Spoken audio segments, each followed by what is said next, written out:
Hello, everybody. Welcome back. Wednesday night edition of Inside the Headset. And we pause for a minute. He's not in the Hall of Fame, but he should be. And, I lost his mask earlier in the day or earlier in the week, and I begged Judy to find it, whatever. But it was in my long coat that I wear during the playoffs. So luckily we did find you, Tom. It was like cast away, and you were lost, and I found you. But anyway, how you doing? I'm just happy to know you have found me. I was getting worried. Well, you're hard to keep up with. I got news for you. When we get wound up and get to a football game, I got to keep up with the mask and about 16 bags and everything else. You've seen quite a lot of football this year and everything. Let's start it off. Let's run through it. Give me a couple of teams in 1A you like to make it to Cookeville. Just you really like them to make it in the 1A bracket. Well, in the East, I think you start with South Pittsburgh. They're very, very. They're trying to be the favorite. I know they lost last week to Meigs County or 2 weeks ago to Meigs County, but I think they're going to be in there. Locally, I think we're going to get a team from the Moore County region with Chris White's done a great job there. So Fayetteville is going to win that region. They've had a great year. Cornersville's still pretty good. I think there's a good chance that we're going to get somebody from that region in there, or at least they would go west, I believe. Huntington isn't as good as they've been, and Lake County is down. So I think there's a legit shot that we'll get somebody from the area in 1A. Those are the ones I like, though. Moving on to 2A, Tom, what do you think? Peabody. They won 2 straight. They're going to win 3rd straight. It's kind of like right now. What they're doing right now is kind of like Gary's ball, like Alcoa ball. They just win it every year. So you got Peabody's the favorite. They're coming out of the west. Meigs County out of the east. You got to still like Trousdale and Watertown and Lewis County. Lewis County, I believe, would have to go west, but they got a shot at least getting to a chance to play Peabody. But those are the ones that I think Peabody's head and shoulders the favorite right now. Not to interrupt your rhythm, but has COVID or you felt like any of that going to come into play to really, snap a team and not let them get into the playoffs or anything just on your mind right now of all the teams competing in the state of Tennessee? So that's a $1 million question. If I had that answer, I'd have $1 million, and we'd have our own business and everything probably. But here's the thing, Stork. I think, and I've told people to play this, I think the playoffs could be an absolute nightmare. Really? Especially the early rounds. Think about it this way, Stork. You are seeing, Clarksville has had 3 games canceled in the last 24 hours. 3 games out of the Clarksville area have been canceled in the last 24 hours. That's not good. That's not good. I think a lot of it's just one case. Well, okay. Do we knock down the attendance for this Friday night? Are you calling for us to drop it from a third to a little more, maybe a quarter? I'm not trying to kill anybody's gate, but you take the they're not gonna do that because you said it gate. They need the money. Okay. I think a third capacity is not helping these guys. That's why some of these guys are you're seeing more than a third at a lot of these games. Some of these counties are gone to 50% capacity. Yeah, and if you can keep them socially distanced at 6 feet apart at 50%, I don't know how you can do that, but if you can, that's great. But I just think we're going, especially in the first 2 rounds, Stork, I think we're going to see teams have to forfeit their game in the first 2 rounds. Ooh, and I talked to Sonny about it Monday night, and the big thing he said is, man, you didn't want to be the one. It was just cautious, everything you did. He said he had his meals delivered to him. It was just to the ballpark, getting that vehicle, go back to the house. He didn't even talk to Casale, who was living in the same house, because he didn't know if Casale was staying in the basement. So, you got to watch out for this. And it's hard for kids, and not all of them are, social distance learning, are they, Tom? Some of them are going to school every day. Yeah. And that's, I think, That's the issue, and I think a lot. I mean, we still don't know how much. I don't know how we'll know, or when we'll know if people are actually if we're passing the virus around during games. I don't know about that, but obviously, what I'm seeing, and I've got kids, so I can say from a personal standpoint, what we're seeing is a kid gets to that school, and then it's the contact trace begins, and he's like, well, these kids were within 6 feet of them, so they all have to quarantine. Yeah. And one or two positive cases can just hit a school hard. And how many of them are going to be athletes? We've had a volleyball team in Williamson County that found out about an hour or so before their district semifinal game to win, and they move on to the regions. They found out about an hour before they were playing that they had a person that someone had been tested and the result came back positive, and they couldn't play. Oh God! And I think football is going to be like everything else, like it's been all season. I mean, we could see teams having to not play on Thursday night, Friday morning. I mean, it would not.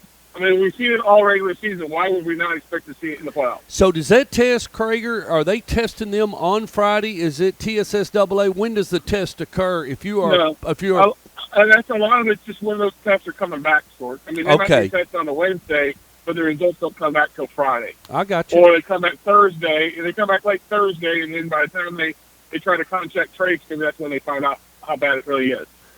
We know 3A. Coach Rankin is probably the best team in that bunch, but who can give him a little bit of a matchup or a little bit of business as he tries to make his trek toward Cookeville or anybody? Yeah, I don't think there's anyone in the East. I think you got to go with one of three teams. I think Pearltone. Yeah. They play 3 games now. They're 3-0, and they beat someone like 70-0 or something like that, and they're on a roll. You look at Milan, and you think about it, Milan. Think about that, Fort.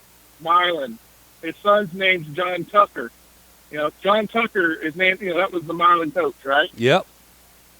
So Milan could be in that mix. They beat Covington a couple weeks ago, and Covington. Those are the 3 schools. I mean, if you're one of those 4 schools are going to be the state champion, unless COVID hits it. But okay. Yeah, I think those are. I think Gary's probably a 2 or 3 touchdown favorite over everyone right now. All righty, moving on to 4. Who do you like, Tom? Elizabethton to repeat. I mean, they're just really they're. Boy, they solid. beat Phillip. The only thing that's going to beat them is going to be COVID. Yeah. I mean, I think Elizabethton is the team to beat. Okay. Anderson County out of that area is pretty good. Greenville's not as good as they have been, but they're okay. In the West, I like Marshall County's doing a lot better. Hardin County, they lost their UT commitment to an injury a few weeks ago. They were playing Hudson Wolf. But Hardin County's still playing really good ball. They're undefeated. And then I think you look at maybe a Marshall County coming out of the East.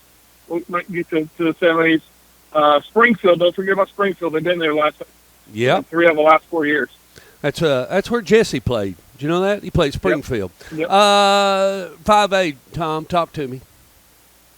5A, I think the winners probably favorite could be either West, Knoxville West, Powell, or Knoxville Central. And then on the West, I like Summit. And I like Beach. And I'm going to talk about this 6A bracket, and we're going to move into it. First off, the other side, Memphis, so that knocks out Rodney. He ain't going to be there. So, over there, you got about 5 teams that could pop out. You got Laverne with Ray Banner. He's up for Mr. Football. You got to like him. And he's got to stay healthy, but Laverne's had a fantastic season and possibly will have a good run in the playoffs. I like Stewart's Creek, Alex Creek, experienced quarterback. They got some guns over there. Smyrna, young quarterback, sophomore, but still can play. Gave Riverdale a little bit of business, but and might come on late. Quarterback, I expect to get better. Then you got Ravenwood and Brentwood. Anybody else out of that other side, Tom, you see? Well, I think it starts with the Williamson County team. Yeah. Ravenwood, Brentwood, whatever order you want to take them. And then Independence, that new quarterback, Jackson Campbell, he's a receiver last year. He's done really well. The team out of the Memphis area, I think you got to look for is Bartlett. Okay. Bartlett has had a great season. Their coach is from his second year there at Bartlett. He came from Alabama and won a lot of games in Alabama. I think Bartlett is that team that could make it to the semifinals and play probably someone from Williamson County. I hate to disappoint the Rutherford County coach. Well, it's probably going to be a Brentwood or Ravenwood. Well, and Tom, we don't mean to be mean. We're just trying to call it. I mean, we're pressuring each other. I'm pressuring you. I need an answer. I need you to tell me what you think, and no different from me and you. I mean, we're gonna try to pick one, and here comes the toughest one, and a Battle of the Borough Friday night. That's going to decide some positioning there. Warren County needs to continue to keep winning to hold its slot. But, what's getting interesting is that fourth seed, isn't it? Because basically the three at the top are Riverdale, Warren County, and Oakland. They're fighting for 1, 2, and 3. Then you've got Blackman and you've got Cookeville trying to get in for that fourth spot. Am I not right? Is that going to get down to what we're seeing? Yeah. That Blackman-Cookeville game is going to be for fourth place, I believe. Okay. Because Warren County's got the tiebreaker on both teams on there. And let's be honest, probably barring two more big upsets by Warren County. Now, P.J. Taylor, he is the real deal. Yeah, and we're going to get him. You're going to get a chance to see him next week. You've assigned me, Tom Kreager from the Tennessean has assigned me to go over and broadcast the Warren County Riverdale game at the reservation. David Limbaugh is going to let us come over, and that's going to be a great game. Well, I just want some highlights from P.J. Taylor. Okay, we'll get you what you want. I'll be honest with you, Stuart.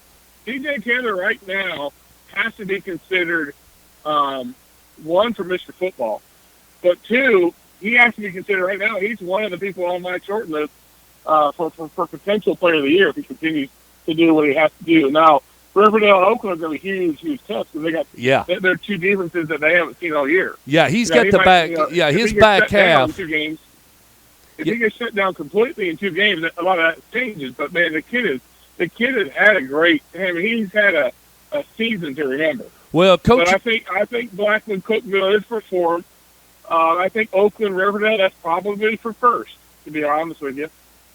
Well, Coach Dye always said that a lot of teams that win the state championship, they may have only 1 or 2 guns, and if all 11 get behind him or the other 10 get behind him and support him, he's going to be hard to stop, Coach. Yeah. I mean, you are correct there. I mean, look, Octavia Smathers was a daggone man. We went down there to Smyrna, and they put 22 eyes on him, and you was there that night. But I tell you what, had he, I don't know. I just don't think Blackman played their best game that night. I think they went in a little bit scareder and with less confident if I go back to it. But neither here nor there, they got beat, and Smyrna went on. But anyway, Tom, my assessment is more. I don't think they thought P.J. Taylor was P.J. Taylor. I think they thought he was as good as advertised. Well, they haven't been. I mean, let's be honest, Fort. Warren County hasn't been this good in 40 years. Jeff Womack was the last time they were this good, 40 years ago. I'm with you, Coach. I'm with you, and we do want to give credit to Tom Kreager. He did send us Dean Fox, the Fox that rocks, that does all the stats for Stork Vision, and we can't thank you enough. We love Dean. He's superstar now. He's a big star on the show, I got to tell you. Dino is a truly great man, and he is a good asset to your operation. We love him. Tom Kreager, you got anything else to say? I was going to call Will Hester down in Florence, see what he was doing. Tell Will the Thrill I said hello. I will, and Tom Kreager from the Tennessean, and we'll have him on as it gets closer again. As let's see what he likes. But Tom, thank you for joining us, and we'll talk to you soon. Hey, Stuart, one more thing. Make sure you look at my football projections for next year's region on the Tennessee. Yeah, I saw that. Is Rockville really going to the Smyrna district? Did I have them there? Or, that could be. I think it's a 50-50. I thought I had them going to Riverdale then still. Okay. Hey, whatever you do, I'm sure you and Gillespie and Bernard and them, you guys will fix us right up. I'm sure. Well, I think at some point I'll send that over to Bernard and say, "Here you go, buddy. Here's your projections." Well, I mean, I mean, Tom. I mean, it's geography and everything, and our county, and I mean, our games. Some of our games. I mean, you got to admit, Rutherford County, we pull a lot of weight in Tennessee. I mean, we move the needle around. So it is what it is. They're going to split us up, but I did see that. But one thing is for certain. I'll let you go with this. Brentwood is not in Williamson County. It's in Davidson. You need to look at. You are incorrect there. You better look at that. I think the line is right there. I think the line. No, Brentwood High School might be, but I think the city of Brentwood. Check that out, though. Brentwood High School is in Williamson County. That is So correct. Brentwood County. Okay, right. But is the city of Brentwood in there? Are you sure? Because maybe a tip of it. I think maybe a tip of it, but most a tip of it. Yeah, that's what I was thinking because it I don't starts. know there, so I couldn't tell you. Well, I think the line. Someone always told me starts there at Old Hickory, but that's that's just an old zoning. That's an old zoning folklore for towers. There may be a portion. I don't know. Well, it's right there at Old Hickory as you come down 65. Kreager, be good. I'll talk to you soon. Bye.